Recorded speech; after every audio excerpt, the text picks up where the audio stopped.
안녕하세요. 배신의 장미입니다. 오늘 사연은 조강지처를 벌인 남편을 향해 재산 분할에 한판 승부를 하는 어느 한 아내의 사연입니다. 그럼 이야기 속으로 취해 보실게요. 초등학생 두 자녀를 둔 싱글맘입니다.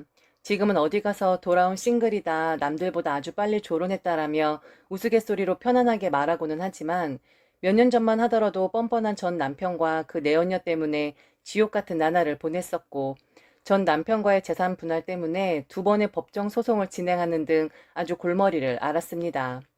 이렇게 용기를 내서 사연을 보내는 것은 이혼할 때 남편과의 재산 분할에서 피해를 보시는 여성분들에게 조금이나마 도움이 될 수 있으면 좋겠다는 바람에서입니다. 고단했던 제 혼인 생활과 이혼 과정에 대한 이야기입니다. 저는 일찌감치 대학생 때부터 7급 공무원 시험을 준비했고 3년 만에 합격하는 쾌거를 이루었습니다. 부유하지 못했던 집안 사정에서도 7급 공무원에 합격했으니 부모님의 자랑이 되었고 없는 살림에 마을 사람들에게 잔치까지 베풀었습니다. 부모님은 제게 더 이상 원하는 것도 바라는 것도 없다 하시며 용돈 보낼 생각하지 말고 월급 착실하게 모아 좋은 남자 만나서 결혼하는 것만을 생각하라고 하였었죠. 저는 대학 때 공부만 했던 터라 저를 잘 꾸미지도 못했고 그 흔한 소개팅 한번 한 적도 없었는데 좋은 남자가 어떤 남자인지도 몰랐고 멋진 남자와 연애나 결혼 같은 그런 행운이 또 올까 늘 의구심이 있었습니다. 예상은 적중했고 시청 공무원이 된 몇 년 동안 한 번도 제대로 된 연애를 못 해봤습니다. 그러다가 옆 부서 친한 언니의 남편 친구를 소개받게 되었습니다. 친한 언니 말로는 사람이 워낙에 말쑥하고 성격도 좋고 더군다나 집도 잘 산다고 하더라고요. 그에 비해 전 외모도 그다지 스타일도 그다지 집안도 그저 그랬기에 처음에는 부담스럽다며 거절했네요. 그랬더니 친한 언니는 여자가 7급 공무원이면 서로 데리고 가려고 그러지. 넌 세상 물정 몰라도 너무 몰라. 너 사정은 내가 아는 한에서 다 얘기했고 그 남자도 별 문제 안 된다며 오케이 했으니까 만나서 한번 잘 해봐. 너도 얼른 결혼해야지. 남편의 첫인상은 언니의 말 그대로였습니다. 구김 없었고 활달했고 신체도 건장했습니다. 한눈에 반한다는 말이 실감 나더군요. 다행히 남편도 저의 좋은 점만을 보아주었던 것 같습니다.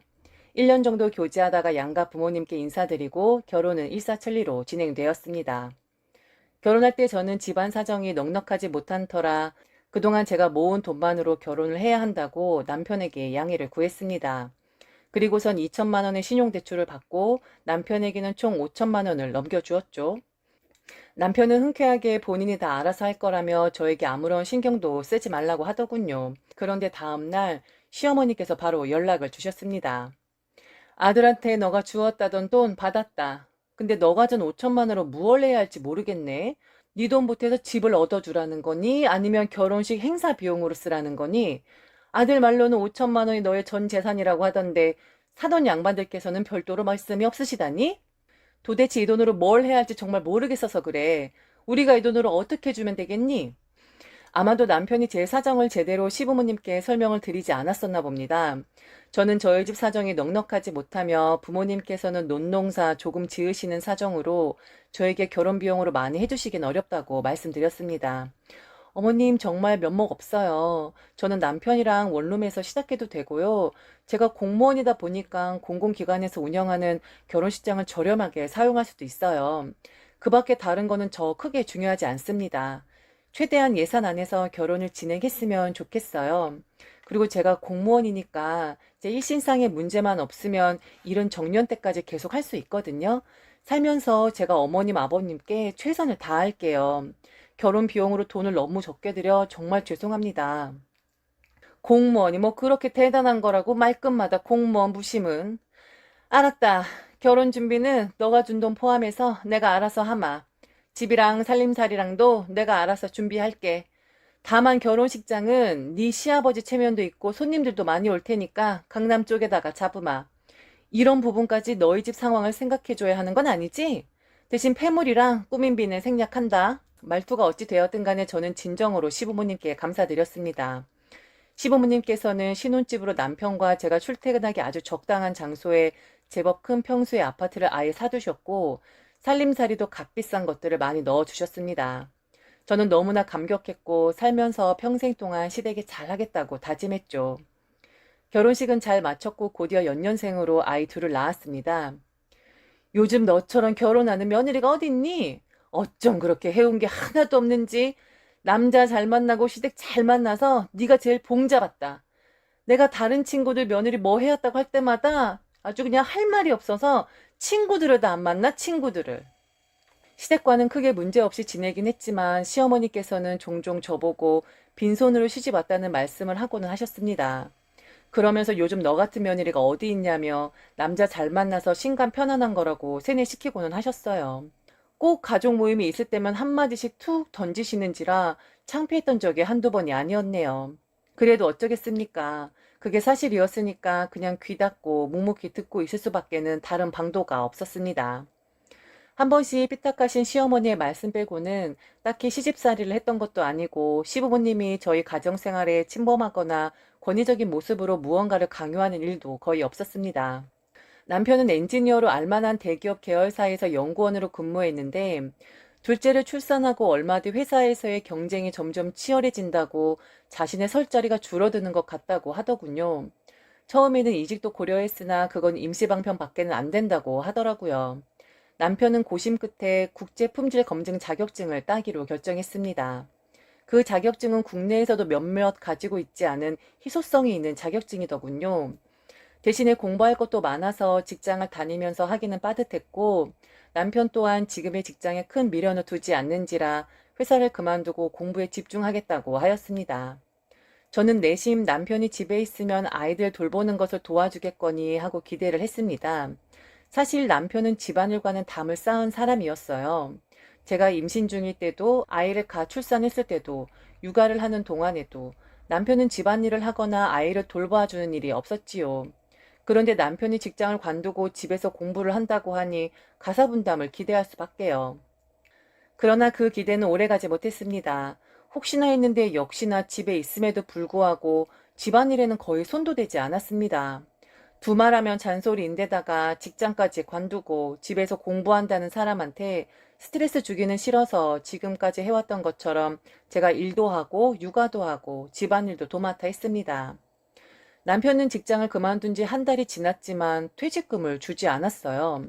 넌지시 물어보니 퇴직금은 주식 자금으로 사용할 예정이라고 하더라고요. 주식 잘 되면 생활비를 많이 주겠다고 하였습니다. 그렇게 남편이 공부한 지 1년이 다 되어가도록 저의 생활은 나아지는 것 없이 더 힘들어만 갔습니다. 여전히 남편은 집안일은 일절하지 않았고 하다못해 아이들의 어린이집 등 하원도 도와주질 않았죠. 주식회사 생활비 주겠다고 하였으면서도 1년째 제게 생활비를 1원도 주지 않았습니다. 그래도 제가 어찌할 도리가 있나요? 남편과 시댁 덕분에 이렇게나 잘 살고 있는데 이까짓 거로 섭섭해하면 배은망덕하다고 저 스스로를 탓하였습니다. 그래도 조금 바뀐 것이 있다면 남편이 주식 동호회에 가입하여 활동을 하면서 부쩍 외출이 많아진 것 뿐이었습니다. 저는 활달한 성격의 남편이 공부한다고 집안에만 있으면 혹시 우울증이라도 오지 않을까 하고 내심 불안했던 터에 동호회 활동을 한다고 하니 오히려 다행인가 싶었습니다. 저는 남편에게 주식 때문에 너무 스트레스 받지 않아도 되고 생활비 안 줘도 되니까 무리하게 돈 굴릴 생각하지 말라며 가끔 친구들도 만나서 술 한잔 하라고 응원도 하였습니다. 그런데 어느 날부터인가 남편의 행동이 수상쩍었습니다. 저는 항상 출근 전에 남편이 아침밥과 점심밥을 꼭 챙겨 먹기를 바라며 아침밥은 식탁 위에 차려놓고 점심밥에 먹을 반찬은 하나하나 따로 담아서 랩핑을 하여 냉장고에 넣어둡니다. 그러면 꺼내서 먹기만 하면 되었죠. 물론 간간히 나가서 점심을 먹고 들어오는 때도 있기는 하였지만 퇴근해서 집에 들어와 확인해 보면 집에서 밥을 먹는 횟수가 현저하게 줄었더라고요. 저는 남편에게 요즘에 차려놓은 아침밥이랑 점심밥을 안 먹느냐고 물어보았습니다. 그랬더니 남편은 마음 맞는 주식 동호회 회원들이랑 아침에 만나서 매매 전략 세우고 장 끝날 때까지 같이 있으면서 밥도 먹고 한다고 하더군요. 요즘 시험 공부를 너무 소홀히 하는 거 아니에요? 주식도 좋지만 그게 생계 수단이 아닌데 너무 그쪽에 올인해 있는 것 같아요. 시험도 몇 개월 안 남았는데 그간의 노력 헛되게 하지 말고 마음 다잡고 시험에 집중하는 게 어때요? 저 되게 불안해요. 그럴 리는 없겠지만 1년 이상 고생한 거 헛수고 될까 봐서요. 지금 내게 생계 수단이 없다라고 생각하는 거야? 나 공부하는 동안에 너가 생활비 좀 책임졌다고 고생 많았다더니 불안하다더니 그런 소리를 하는 거야 지금 나한테? 참나. 내가 빨리 자격증을 따서 삼성에 들어가든지 아니면 주식으로 대박을 내든지 해야지 원. 내가 1년만 더 공부하겠다고 하면 너는 날 아주 기생충 취급하겠다.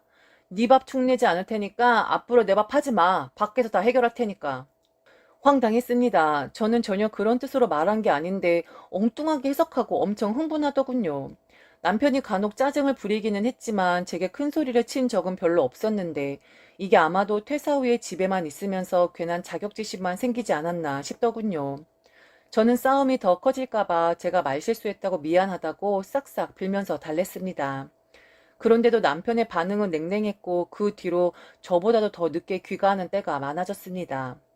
그 뒤로도 저와 남편과의 관계는 회복되지 않았습니다. 급기야는 남편이 작은 방으로 침구를 옮겨서 생활하였습니다. 뭔가 찝찝하고 이상한 상상도 들었으나 애써 제 자신을 탓하며 빨리 남편이 제자리로 돌아오기를 기도했습니다. 몸이 좋지 않아 시청에 반차를 내고 일찍 귀가했던 날이었습니다. 주차를 하려고 지하 주차장으로 갔는데 주차할 맨 끝에 남편의 차가 보였어요. 전 엘리베이터 옆에 주차를 하고 바로 올라가려다가 그냥 저도 모르게 남편의 차 쪽으로 걸어가게 되었습니다. 그러다가 멈춰 설 수밖에 없었어요. 차 안에는 남편이 있었고 그리고 누군가와 같이 있었습니다. 두근거리는 가슴을 부여잡고 살금살금 다가갔는데 남편이 누군가와 키스를 하고 있는 장면을 보고 말았어요. 저는 휘청거리며 주저앉았고 한참이나 그 광경을 숨어서 지켜봤습니다. 꽤나 오랜 시간이 지나 차에서 여자가 내렸습니다. 그리고는 옆에 주차해둔 차를 타고 유유히 사라지더군요. 저는 정신을 차리고 얼른 집으로 들어갔고 옷도 갈아입지 않고 침대에 누워버렸습니다. 얼마 후 남편이 들어왔고 저보고 오늘은 왜 일찍 퇴근했냐고 놀라면서 묻더군요. 가증스러웠고 따지고 싶었지만 목소리를 가라앉히고 몸이 좀 좋지 않다고 둘러댔습니다. 그날 밤 남편이 자고 있는 틈을 타서 차키를 가지고 남편의 차에 갔고 블랙박스에 칩을 빼내왔습니다. 저는 다음날 아이들을 어린이집에 등원시키자마자 제 차를 몰고 한강변에 가서 노트북으로 블랙박스를 확인했습니다. 그 안에는 1개월 안에 남편과 어떤 여자가 키스하는 장면은 물론이고 입에 담기 민망한 장면도 고스란히 담겨 있었습니다. 평소에 치밀한 성격의 남편이 차에 있는 블랙박스가 양방향인 것을 관가했던 모양입니다. 배신감에 치를 떨어야 했고 절대로 용서할 수 없었습니다. 그래도 확인은 해야 했기에 일단 그 여자를 만나봐야겠다는 생각이 들었고 차를 돌려 다시 아파트 지하 주차장으로 가서 남편 차가 바라보이는 곳에 주차를 한 채 반나절을 기다렸습니다. 11시쯤 되었을 때 남편이 어슬렁거리며 차 안으로 들어가더군요. 잠시 후 그 여자의 차가 남편 차 근처에 주차를 하더니 남편의 차로 갔고 한참을 차 안에서 시간을 보낸 후에 자신의 차를 타고 지하 주차장을 빠져나갔습니다. 저는 재빨리 그 여자의 차를 쫓아갔는데 제가 살고 있는 집에서 멀지 않은 아파트 단지로 들어가는 것이었습니다. 저는 차에서 내리는 그 여자를 재빠르게 붙잡았고 그 여자는 처음엔 당황한 듯 했다가 곧 제가 누군지 아는 눈치였습니다. 여자가 먼저 나가서 이야기하자고 하더군요. 저와 그 여자는 아파트 단지를 빠져나왔고 그 여자가 택시를 타고 좀 멀리 가자는 제안에 따랐습니다. 아마도 주변에 눈과 입이 두려웠었기 때문이었겠죠. 그렇게 한적한 카페에서 이야기를 나누게 되었어요. 도대체 당신 정체가 뭐죠? 왜 내 남편을 꼬드겨서 집안을 파탄시키려고 해요? 유부남인 거 몰랐다고 하지 마요. 당신 대답에 따라서 간통죄로 확 고소할 수도 있어요. 이보세요. 당신 남편이 하도 만나달라고 조르고 졸라서 어쩔 수 없이 만나다가 여기까지 온 거예요. 그러니까 저를 꽃뱀 취급하지 마세요. 오히려 당신 남편이 제게 제비짓을 한 거라고요. 저도 남편과 자식 있는 몸이에요. 모욕은 삼가해주세요. 단도직입적으로 말할게요. 당신이 그 남자 조용히 놔주면 나도 지금 남편이랑 이혼할 거예요. 그리고 내가 잘 이야기해서 당신에게는 위자료도 두둑히 주라고 해줄 테니까 우리 피차 힘들게 싸우지 말고 교양인답게 행동하자고요. 이왕 이렇게 된 거 서로 이득되게 해요. 뻔뻔하기가 그지없었습니다. 그 여자랑 대화하는 것 자체가 치욕스러웠어요. 집으로 돌아오니 남편은 그 여자와 이미 이야기를 마쳤는지 담담하게 일이 이렇게 되었다며 합의 이혼하자고 하였습니다. 제게 위자료를 얼마를 주면 되겠냐고 하더군요. 무릎을 꿇고 빌어도 모자랄 판에 위자료를 줄 테니 합의 이혼 해달라니요. 저는 일단 보기 싫으니 남편에게 나가라고 했고 남편은 그 길로 미련도 없다는 듯 짐을 싸가지고 나갔습니다. 저는 넋놓고 맥없이 당하기는 싫었고 비련의 이혼녀가 되기는 더더욱 싫었습니다. 그렇다고 그 여자를 간통죄로 고소하여 한풀이를 할 생각도 없었습니다. 그 여자도 제 아이와 같은 또래 엄마인데 비록 모르는 아이지만 가혹하게 상처 입힐 수는 없는 노릇이었다고 생각했거든요. 그 여자도 그녀의 남편에게 이혼하자고 했다더군요. 저는 남편과의 이혼에 집중하기로 하였습니다. 제가 이들에게 할 수 있는 최선의 복수는 남편으로부터 아이를 지키는 것은 물론이거니와 최대한으로 받을 수 있는 만큼의 돈을 받는 것 뿐이라고 생각했습니다. 저는 남편의 말대로 합의 이혼에 응했고 간통죄로 고소하지 않는 조건으로 첫째, 아이들의 친권자 및 양육권을 넘길 것과 둘째, 위자료로 1억 원 줄 것과 셋째, 양육비로 아이들이 성인에 이를 때까지 매달 300만 원씩 지급할 것, 넷째, 지금 살고 있는 아파트의 저로의 명의 이전을 요구했습니다. 남편은 말도 안 되는 조건이라며 펄쩍 뛰더군요. 당신의 내연녀가 말 안 하던가요? 당신과 조용히 이혼해주면 제가 충분히 먹고 살 만큼 돈을 챙겨주기로 했는데 그냥 없었던 일로 하고 간통으로 둘 다 고소할까요?